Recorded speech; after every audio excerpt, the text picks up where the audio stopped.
Hello once more to those who are here, and hello to those who are listening to the recording of this introductory lecture, which is called Introduction to Lithuanian Genealogy. And this lecture is open to everyone who wants to learn the possibilities of Lithuanian genealogy research.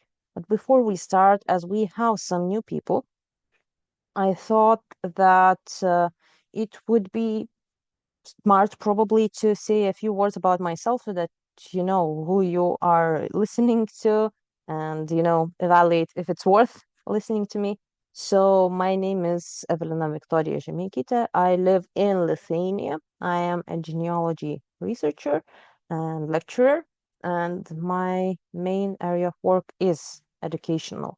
I don't do much research for other people, only in the terms of helping, and kind of uh, being together in the process of researching your own family genealogy and heritage.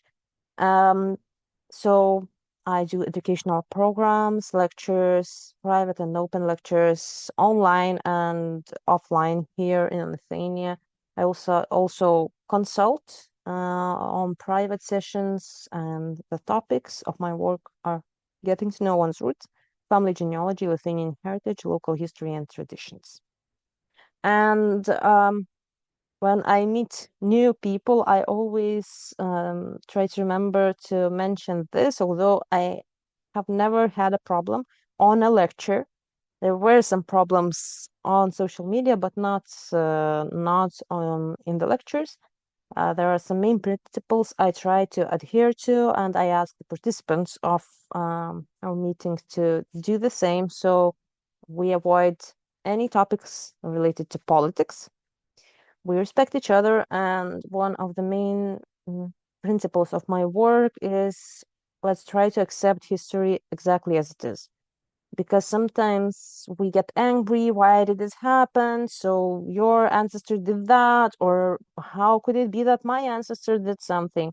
The thing is that in every family there are people who were harmed by someone, and there are people who harmed someone else.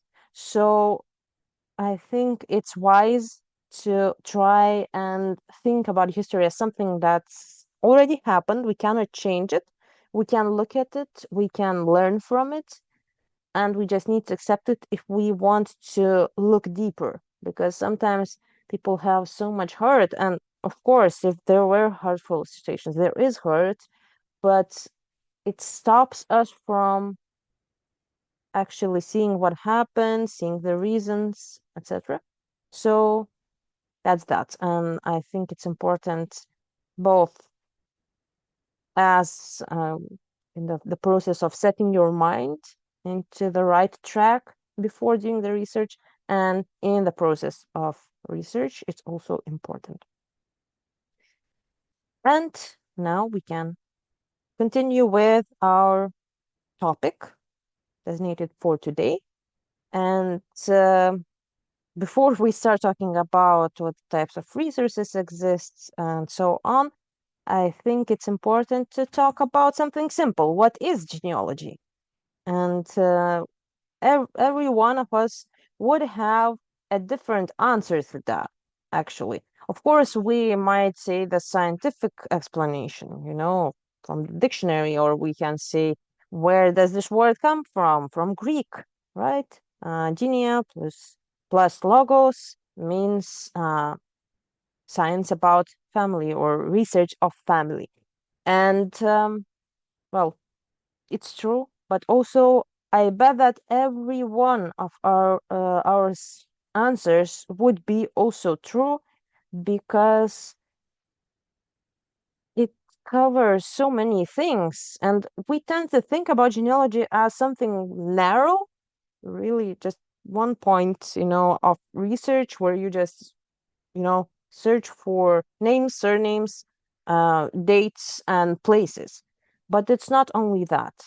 And actually, genealogy connects so many things that we stop even seeing those connections as part of genealogy. But if we think about it, the physical form of our research is family tree, but in that family tree, or better say, under each name, under each profile, under each, however we put it into physical form, under each of that person, there are stories, there are pieces of culture and heritage, and this is what our tree reflects, not only the names, but also stories behind them. And I think that for many people, it's important to learn about their heritage. And some of you might have known about your Lithuanian roots your whole lives, and some of you maybe learned about them at some point.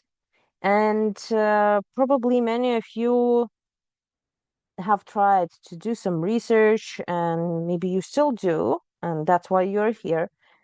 But a very common stopping point for people who have Lithuanian roots is finding the passenger list, because very often we find these altered names, we find locations mentioned that don't make a lot of sense. And when you don't know Lithuanian, you don't know other languages that local documents used to be written in, it's really difficult to find something behind passenger list. So it's a very common stopping point. And actually, that's why I started offering lectures in English and meetings in English, because I started noticing that for many people, it is frustrating that they cannot go further. But everyone has a right to get to know their roots, and I always try to remember that myself and remind about that to other people, because sometimes we think, oh, we don't have anyone to ask anymore, or it's too difficult. Some people even don't feel worthy of getting to know their past and learning about their ancestors, but everyone has the right to get to know their roots. And we just need to have the right tools to go further. So, how do we start? And we can start from thinking about the events that are reflected in our family history. And those things could include not only a specific history event, but also pieces of national culture, songs that you have heard maybe from your parents or grandparents, folk art, folklore, art, music, crafts, habits, even sayings, the things people used to say in a specific family. How did they reach that family? How were these habits formed? All of that is part of our ancestry, part of our family history. And all of that is encoded in our ancestry. And actually, one of very good exercises to do when you want to research your family history is to just take a piece of paper or a notebook and write down all the things that you remember that are connected to your family history.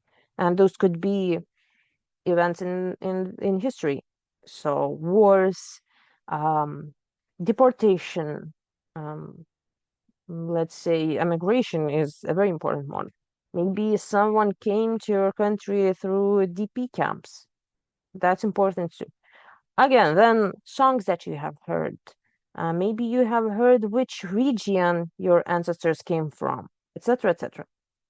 So just writing everything down sometimes makes it clearer in our head, because we take something from our head, we put it onto paper, into a physical form, and it starts making sense. However, it's also important to remember that if we research our own family, automatically we'll research our culture. They are really strongly connected, and I think it would be complicated and difficult to try and separate them. And before I talk about the types of resources and the process of Lithuanian genealogy research, I wanted to talk about something that I feel is important to everyone, doesn't matter where we live, who has Lithuanian roots. So, what does it mean to be Lithuanian? And the answer to that would be different for all of us. It would be different, and the things that people usually connect to being Lithuanian are different. For some people, food is the thing that makes that relationship stronger with your Lithuanian roots. For other people, it's knowing the history. For some people, it could be folk art, folklore. For others, it could be knowing the names of your ancestors. So for all of us, it's different. But if we talk about the common understanding of what it is to be Lithuanian, I thought it could be interesting to hear a little bit about the somewhat ethnographic side of Lithuania, because nowadays we are proud to be a modern state, and we're proud of our scientific achievements and so on and so forth. But actually, um, now there is this process going on when people are starting to be more and more proud of their heritage, of their national heritage. The map you see on the screen is an ethnographic map of Lithuania with 5 ethnographic regions being depicted, and it is a modern map. So these regions, they haven't been set in stone with these borders specifically from the oldest of times. It looked a little bit different, and those names, at least some of them, they come from historical administrative units. But now, people who live in these 5 different regions, they have a somewhat distinct identity, distinct national identity. And well, probably you would hear about it first from people who live in the red area, Samogitians. So it's Žemeikytė or Žemeikytė in Lithuanian. Žemeikytė comes from the Latin name that used to be mentioned in old treaties and documents because it was one of the old lands. And people are really proud to be Žemaityšians. And now there is this movement even going on, which is getting stronger and stronger, of only speaking Žemaityšian. So no Lithuanian, just Žemaityšian, etc., etc. So actually, it's interesting what's going on. The area on the left, the blue area, is called Lithuania Minor, Mažoji Lietuva in Lithuanian. Again, it's also a very interesting historical area. And it used to have a lot of cultural differences from the rest of the country, because although Lithuanians lived there for hundreds of years, but let's say politically, it was a different story. And it was only connected to Lithuania in 1923 for the first time, to the state of Lithuania. But Lithuanians lived there for many, many years. The green area, Aukštaitija, it could be translated to English as highlands. Now, it isn't entirely true because Aukštaitija and Žemaitija. Aukštaitija would be highlands, Žemaitija lowlands, but the historical lands, they were a little bit more to the east. And then those names made sense. Now they kind of moved, but they moved because of the cultural specifics, the dialects, the cultural things, traditions. So that's how they are, depicted now on the map, but they used to look a little bit differently. The light yellow part, Suvalkija or Sudova, again, a different dialect. Mostly the dialect is what is the most clear distinction from other regions, because even if the person is trying to talk with proper Lithuanian, the state language, you will still hear that the person came from that region. And the orangish area, Dzūkija, again, the language, the dialect is quite distinct. Well, each of the regions has a distinct dialect, but also Dzūkija is an area that is famous for their mushroom picking and picking the berries and picking mushrooms. And also they have a very specific tradition of weaving and also some specific types of singing. So each of those areas, they have their own set of traditions, customs, although, they are similar.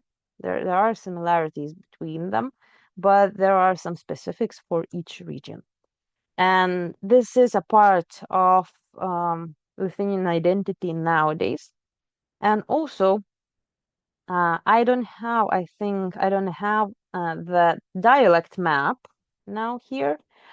It would look a little bit differently because the division of the areas was made by linguists, not ethnographists. So it looks differently.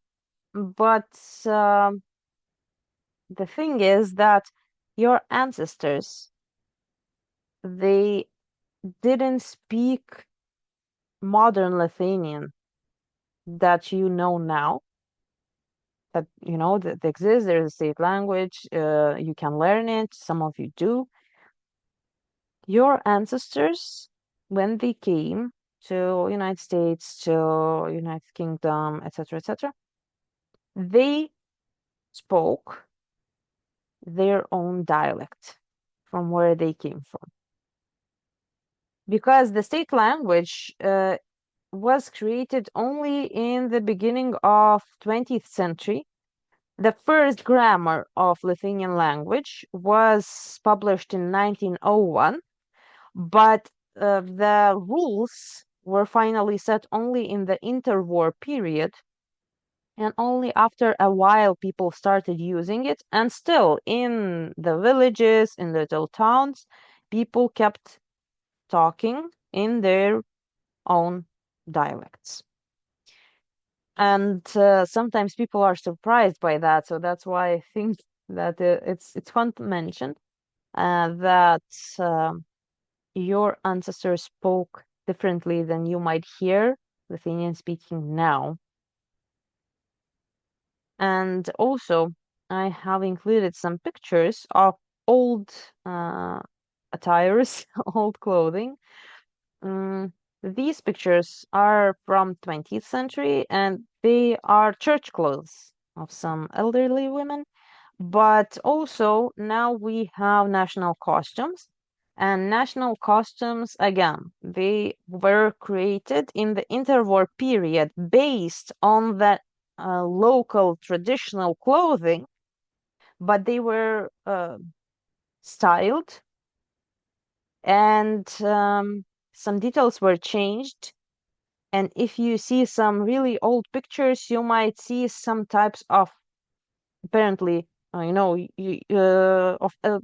clearly you see that the clothing is traditional, but you will not see such clothing listed as a national costume because, it was left behind in history. But nowadays we have 5 types of national costumes for each region. They have variations in each region. But for example, if we compare it to Latvia, they have a specific type of costume for each small area, for each little town. And in Lithuania, it's nothing like that. We just have costumes that come from each region. And we are going to be talking more about that in the first part of our course. And here is the dialect map that I mentioned before. I will not talk about it any longer because I already commented on some of that, but you can see that those areas, they resemble the region map a little bit, but they also are a little bit different because it was difficult to group the dialects, because in each little place there are these really specific subdialects. At least they used to be. Now they are disappearing already. And sometimes it's difficult to set the border, kind of a clear distinction between different dialects because there are similarities between them and there are differences. Okay, so that was just for fun and for going into this mood of thinking, what does it mean to be Lithuanian? How our ancestors might have thought about it, how were they speaking, where did they come from? And now our main question is, so how do we do it? How do we research our family history? So this is a list that would be good for the perfect world. We would start with writing what we know, we'd ask family, so on. We'd use online resources, archive information, additional sources, and then put everything together, organize it. In real life, of course, it doesn't happen that way. We usually do many things at once. Whatever we find, we start from there and then we go further. So, how should one start? Still, I think that if you don't know where to start, doesn't matter if you are just stuck at some point or you are just in the beginning, you can start from doing an exercise. What do I know about my family history? So you take a notebook or a piece of paper, again, a writing exercise. I think that it's very important to write when you want to do genealogy research, and write down everything that you remember about your family history. Why? Again, you take it from your head and you put it into a physical form, you see it before your eyes, and then you are able to start thinking clearly. Because while everything is just going around in our head, there is a lot of emotion on everything. And for us to be able to see everything a little bit more clearly, it's a good idea to write everything down. And sometimes we think, oh, I don't remember anything. Then we start writing down and we start remembering things. And we might think, oh, I know enough and I will not learn anything new from this. But when we start writing again, we see it clearly, the actual view, and then we know what to look for further, what to search for, what questions to ask our relatives, etc. And sometimes, people might think that, oh, I really don't know anything. So then my advice is to even write down the gossip that you have ever heard about your family, because it might help. And you can prove if it is true or not.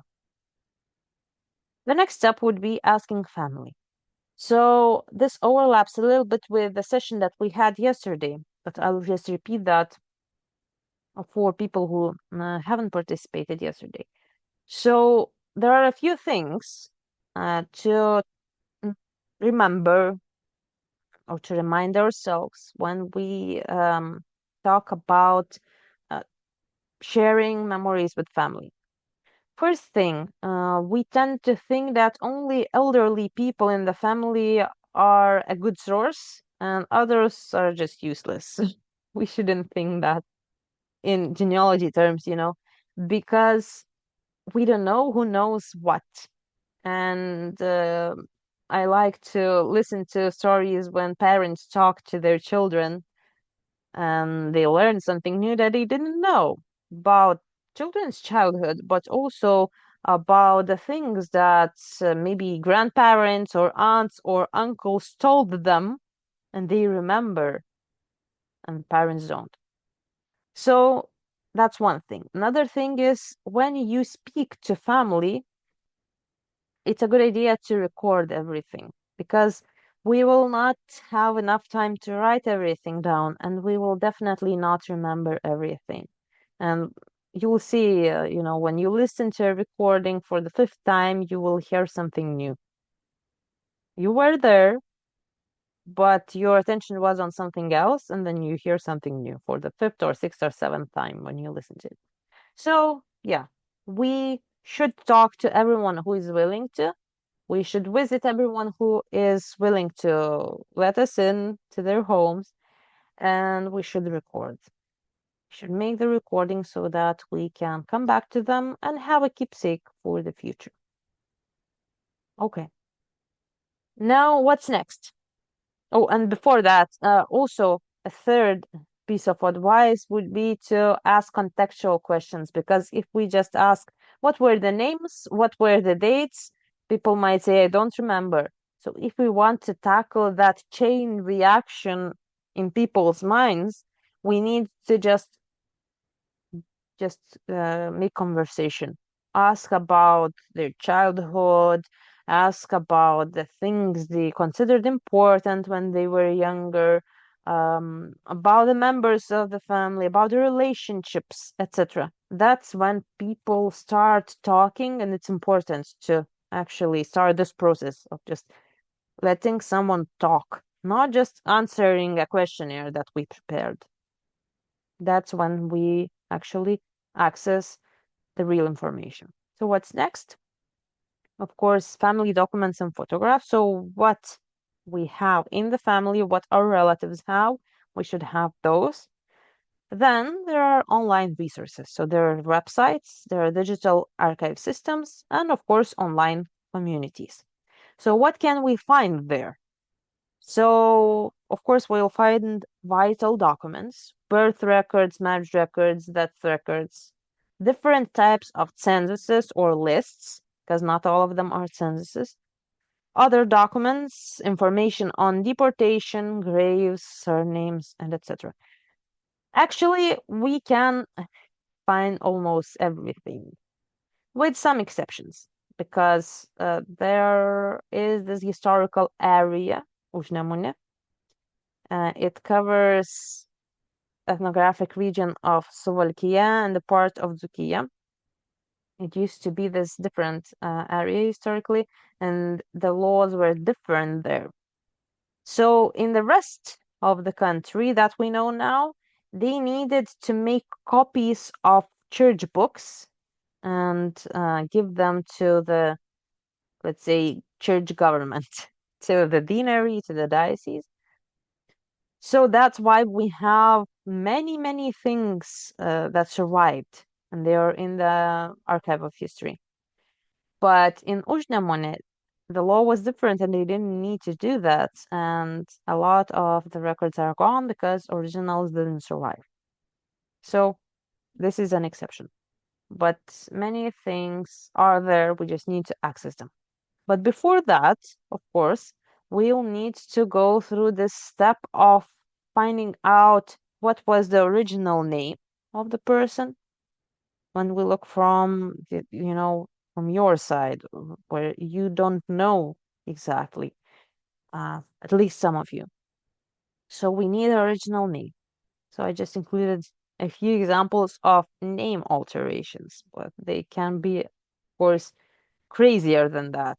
Surname alterations is a completely different thing that we are going to talk about again in part 1 of the course. So in a few weeks. And another thing is figuring out where they came from. And there are some ways to figure that out, but I just wanted to say in advance that if you see a place mentioned in a document locally where you live, so maybe naturalization documents, passenger lists, etc., it might be that they will give you just one word under the place of origin. Usually in passenger lists, naturalization documents, they have a more specific address, usually. So they might say it's Kovno, which is Kaunas nowadays, Suwalki, which is in Poland now, and Vilna, which is Vilnius. The thing is that very often they used to include only the governorate names. So it's the first word in the address, basically. And I understand that, people who were writing it down, they didn't know where these people came from and what's that place, what's a governorate. So governorates were quite big. And when someone tells me that their ancestors came from Kaunas, I always ask one question: do you know the address? If you know the full address with the street name, okay, then I agree, your ancestors came from Kaunas. If not, then I say, well, there is a good chance that they weren't. Because it might be that they were from Samogitia, because that was Kaunas governorate. Same goes for the other two. Also, sometimes they would only give the county name. So counties were smaller administrative units, but still quite big. And the person could be from any place in the county. So that's important to know when you start, looking for information, because if you just look in Kaunas, you will not find anything because that person was 200 kilometers away from there. And in Lithuanian measurements, that's a lot. So it all might seem complicated, I'll be honest. And well, it is. It is complicated, but it is also possible. So I just want to tell you today in the introduction that it is possible to find that information. Even if you don't know Lithuanian language, you don't know Russian or Polish or Latin, which are the languages that church records used to be written in. It's still possible to learn how, and people have great success with that. And they start looking for the records, they start recognizing their family name in the records, and they build their trees. There are a lot of real life examples of that. So it will take time, it will take energy, you will need a lot of enthusiasm, inner enthusiasm, because without that, it will be too difficult. We need to have this wish, to find out.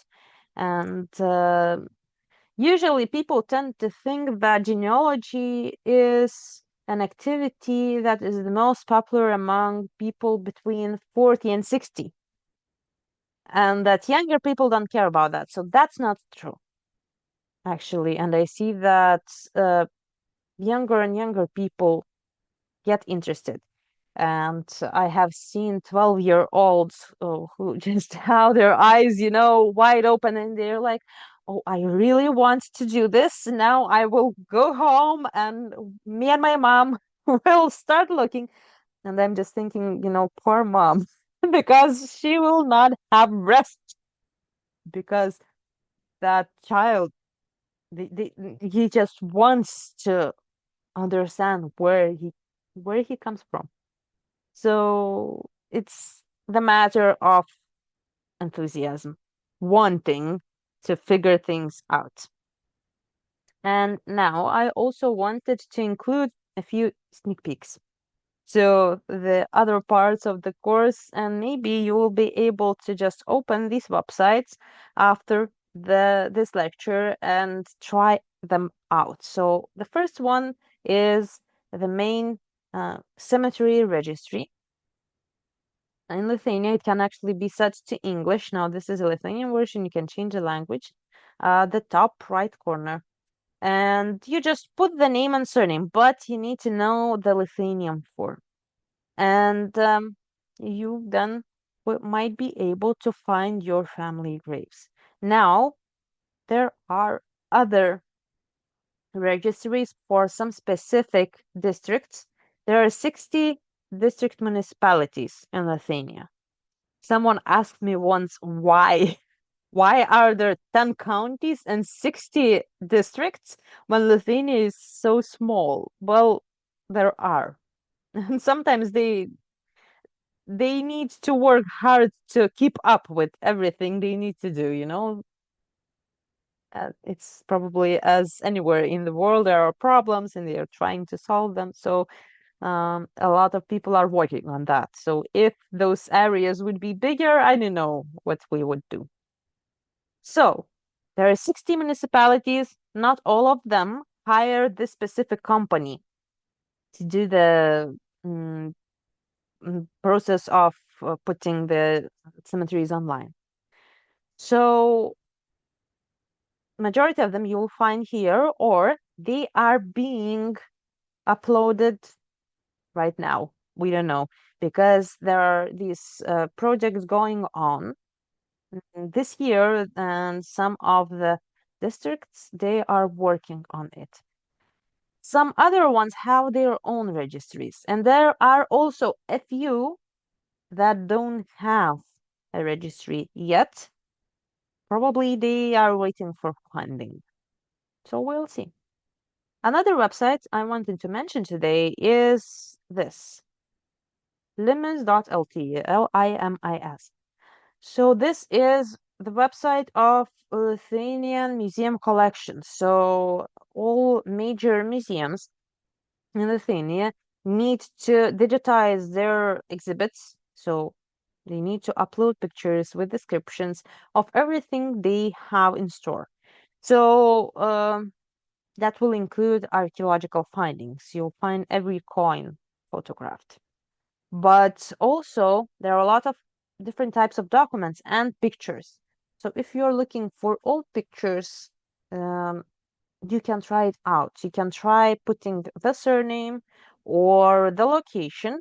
It's just it would be wise to skip the ending. So only use the stem of the word because, as you might know, Lithuanian has inflectional system. There are grammatical cases, 7 grammatical cases of nouns on, well, other parts of language too. But if you just put the word in the nominative case, then the search will only show you the results with this word mentioned in nominative case, but no others. So it's better to drop the ending. For displaced persons, there a good place to start is Arlson Archives. So Arlson Archives, they keep documents related to Nazi regime. And also, they have documents of displaced persons. So you can use their online search, but if you cannot find anything and you know that the person was in a DP camp, you can also fill out the inquiry form and they will search for the documents in their, let's say, inner system that is not accessible to us as outside users. Also, there are Facebook groups, and Facebook might seem outdated. There is a lot of useless stuff nowadays and a lot of mess with AI content, etc. But for genealogy, it's still very useful. And the main online communities for Lithuanian genealogy can be found on Facebook. So the two at the top, you might probably be members of Lithuanian Genealogy and Lithuanian Global Genealogical Society. The ones at the bottom, Domiuosi Genealogija on the left corner, is the main Lithuanian group. So you can ask for advice there. You can find some useful information, some files that you can use on that group. The one on the right is my own group actually, and it is dedicated to old pictures that connect us to genealogy because those pictures are of people, when people are trying to find pictures of their relatives, usually. And also we have our community group, Strong Roots Genealogy, Lithuanian Genealogy and Heritage. So you're welcome to join it too. I share updates there, but also some interesting things about Lithuania, some pictures from Lithuania, that I take. So you might be interested in that. And you might have questions, so what can be found? So actually the answer is there is an infinite number of things that you can find. It depends on what you are looking for, how much time and energy do you want to put into that, and how long do you want to work on it? Because we definitely can work our whole lives, and there will still be things left for others to research. And those things might include, alphabet name changes, border changes, traditions of birth, marriage, and death, traditions of different local festivals, um, immigration, resources, that we can use. And then we can find out about deportation, book smuggling, wars, partisans, etc., etc. So there are a lot of things to learn, and we are going to do that in our Lithuanian Genealogy 101 course. And I will try to cover as many things as possible, to be honest, so that you are prepared for your own research and you feel secure that you will be able to do that. So we'll meet for 7 times, um, starting from June 14th until the 6th of September. And, you'll have time between each meeting to process, to think about things, to try out the resources that you learn about, and you will be able to ask questions each time so that you have support in your process. Now, last topic to talk about today is how can we organize the information? So to just give a short answer, there is one rule of thumb that I really like, and I think that it makes sense. So first part of it is we should find a way of organizing information that we understand. What do I mean?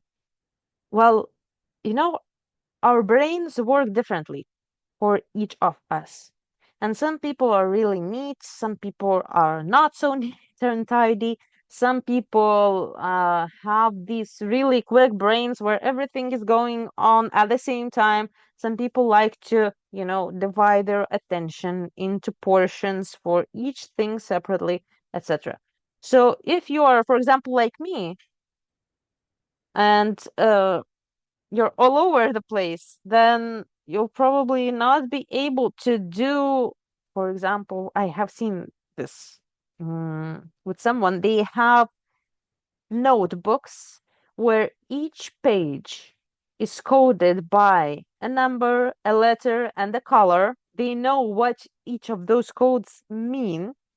So they belong to someone in the family, an ancestor, and they are they wrote down all the information let's say, almost in calligraphy.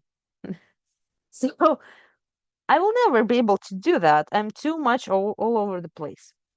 Some people maybe will want to write things down like that. Some people will want to use technology, use tables and charts, etc. So it's important to find a way that suits our brain, because then there is a chance we'll finish it, or at least do a good job with that. And if we choose something that seems nice but doesn't suit our brain, we might not even reach the half point. The second part of this rule is we need to find a way that others can understand. They open it and they understand what's going on. Because, again, if we have 5 different notebooks and we remember approximately on which page we have written information down about a specific family branch, it doesn't mean that others will be able to understand that. If our wish is to leave this information for future generations, for children, for nieces, nephews, share with other family members, then it's important to find a way that is understandable to others too. And then, additionally, it's a good idea to make copies, not only keep something in one folder on our computer, because computers, well, they die, let's say. And also, maybe only having physical copies is also not a good idea. Maybe we should have both. And also, put some information, well, our information that we collected in, I don't know, OneDrive or something, and also have it on a hard drive. And it might seem too much, but actually, when you collect information for many years and suddenly your computer hard drive uh, stops working, and you learn that you cannot um, extract that information from there anymore, it's devastating. So it's a good idea to try and avoid that.